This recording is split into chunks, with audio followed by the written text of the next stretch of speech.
Hi friends, இன்றைக்கி நம்ம வீட்டில் பொங்கலுக்கு அருமையான தேங்காய் சட்னி,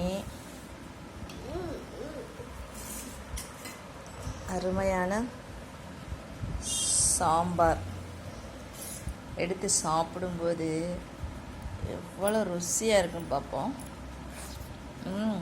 அவ்வளோ டேஸ்ட்டாக இருக்குங்க. சாம்பாரில் நீங்களும் சாப்பிட்டு பாருங்கள், அருமையாக இருக்கு. அருமையான பொங்கல்.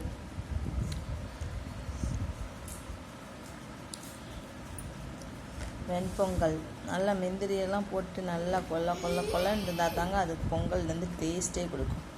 அந்த பொங்கலுடைய டேஸ்ட்டு ட்ரை ஆகாமல் கொல்லன்னு இருக்குது பாருங்கள். குழந்தைங்களுக்குலாம் நல்லா ஊட்டலாம்.